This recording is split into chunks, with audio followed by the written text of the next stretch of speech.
Chapter 4 Perrault Investigates. The house which the Belgian occupied in the village was quite close to the park gates. One could save time by taking a narrow path through the long grass which cut off the detours of the winding drive. So I, accordingly, went that way. I had nearly reached the lodge when my attention was arrested by the rank figure of a man approaching me. It was Mr. Inglethorpe.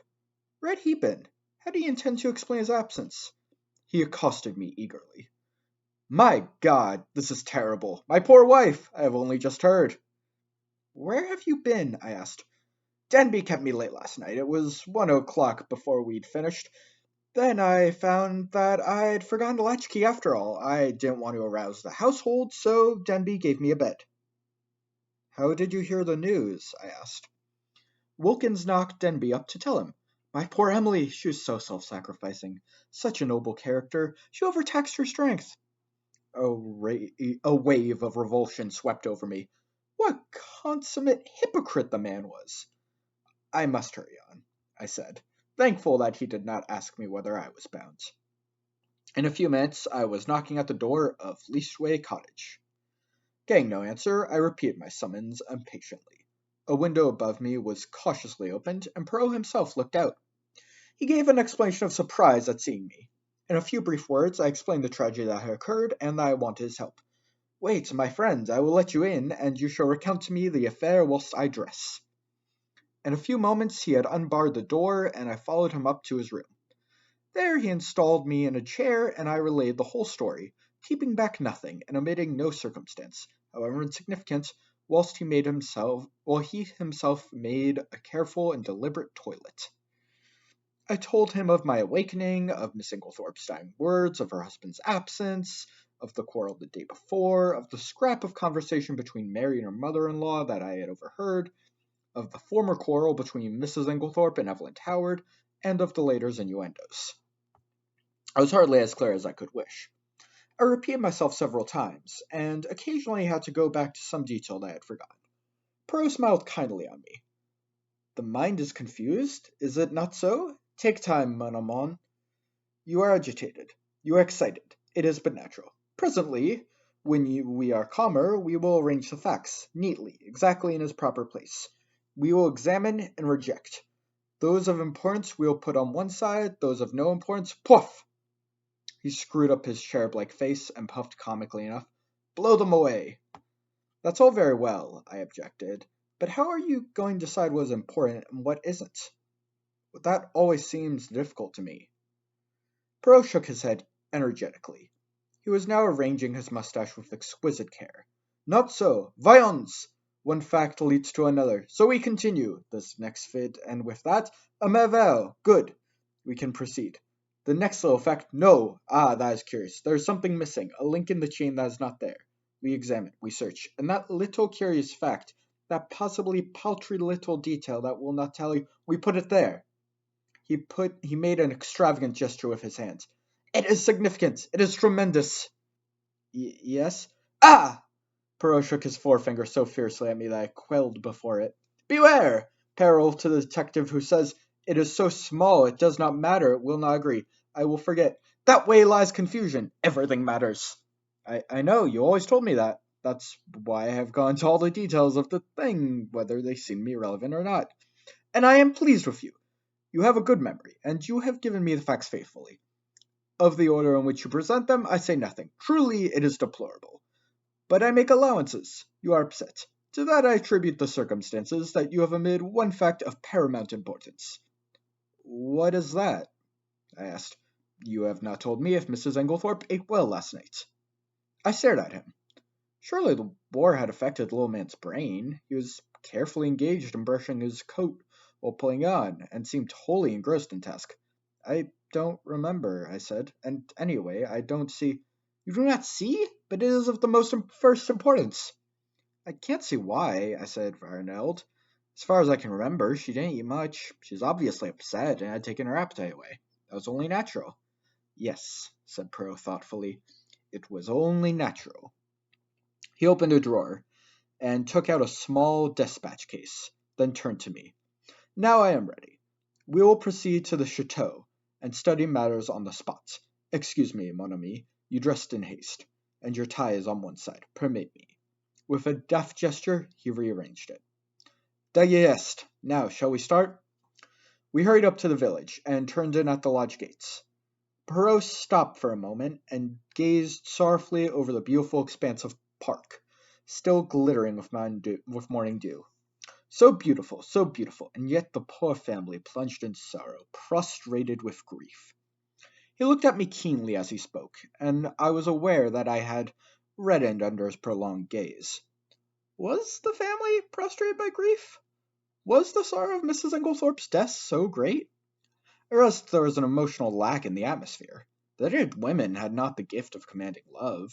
Death was a shock and a distress, but she would not be passionately regretted. Perrault seemed to follow my thoughts. He nodded his head gravely. "No, you are right," he said. "It is not as though there was a blood tie. She had been kind and generous to these Cavendishes, but she was not their own mother. Blood tells. Always remember that. Blood tells." "Perrault," I said, "I wish you would tell me why you wanted to know if Mrs. Inglethorpe ate well last night. I've been turning it over in my mind, but I can't see how it has anything to do with the matter." He was silent for a minute or two as we walked along, and finally he said, "I do not mind telling you, though, as you know, it is not my habit to explain until the end is reached. The present contention is that Mrs. Inglethorpe died of strychnine poisoning, presumably administered in her coffee." "Yes." "Well, what time was the coffee served?" "About 8 o'clock. Therefore she drank it between then and 8:30. Certainly not much later." "Well, strychnine is a fairly rapid poison. Its effects would be felt very soon, probably in about an hour. Yet, in Miss Inglethorpe's case, the symptoms do not manifest themselves until 5 o'clock next morning, 9 hours. But a heavy meal, taken at about the same time as poison, might retard its effects, though hardly to that extent. Still, it is a possibility to be taken into account. But, according to you, she ate very little for supper, and yet the symptoms do not develop until early the next morning. Now that is a curious circumstance, my friends. Something may arise at the autopsy to explain it. In the meantime, remember it." As we neared the house, John came out and met us. His face looked weary and haggard. "This is a very dreadful business, Monsieur Perrault. Hastings has explained to you that we are anxious for no publicity?" "I comprehend perfectly." "You see, if it is only suspicion so far, we have nothing to go upon." "Precisely. It is a matter of precaution only."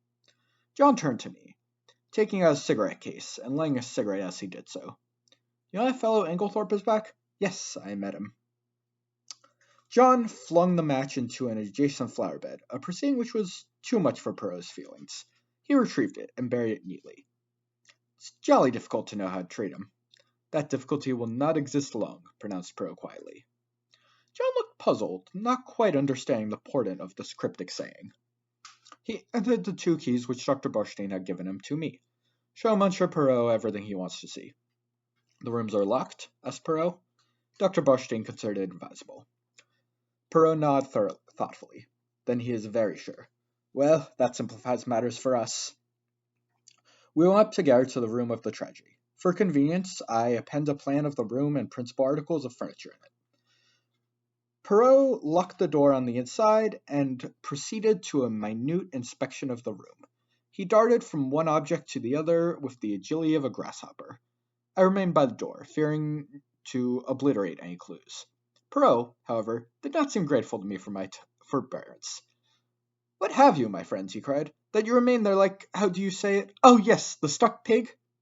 I explained to him that I was afraid of obliterating any footmarks. "Footmarks?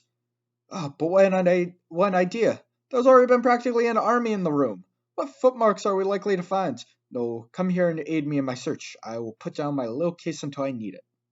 He did so, on the round table by the window, but it was an ill-advised proceeding, for, the top of it being loose, it tilted up, and perforated the dispatch case on the floor. "Ah, voilà un tableau!" cried Perrault. "Ah, my friend, one may live in a big house and yet have no comfort." After which piece of moralizing, he resumed his search. A small purple dispatch case, with a key in the lock, on the writing table, engaged his attention for some time. He took out the key from the lock and passed it to me to inspect. I saw nothing peculiar, however. It was an ordinary key of the Yale type, with a bit of twisted wire through the handle. Next, he examined the framework of the door we had broken in, assuring himself that the bolt had already been shot. Then he went to the door opposite leading into Cynthia's room. That door was also bolted, as I had stated. However, he went to the length of unbolting it, and opened and shutting it several times. This he did with the utmost precaution against making any noise. Suddenly something in the bolt itself seemed to rivet his attention. He examined it carefully, and then, nimbly whipping out a pair of small forceps from his case, he drew out some minute particle which he carefully sealed up in a tiny envelope. On the chest of drawers there was a tray with a spirit lamp and a small saucepan on it. A small quantity of a dark fluid remained in the saucepan, and an empty cup and saucer that had been drunk out of it stood near it. I wondered how he could have been so unobservant as to overlook this. Here was a clue worth having. Perrault delicately dipped his fingers into a liquid, tasting it gingerly. He made a grimace. Cocoa, with, I think, rum in it. He passed on to the debris on the floor, where the table by the bed had been overturned. A reading lamp, some books, matches, a bunch of keys, and the crushed fragments of a coffee cup lay scattered about. "Ah, this is curious," said Perrault. "I must confess that I see nothing particularly curious about it." "You do not? Observe the lamp. The chimney is broken in 2 places. They lie there as they fell. But see, the coffee cup is absolutely smashed to powder." "Well," I said warily, "I suppose someone must have stepped on it." "Exactly," said Perrault in an odd voice. "Someone stepped on it." He rose from his knees and walked slowly across to the mantelpiece, where he stood abstractly fingering the ornaments and straightening them. A trick of his when he was agitated.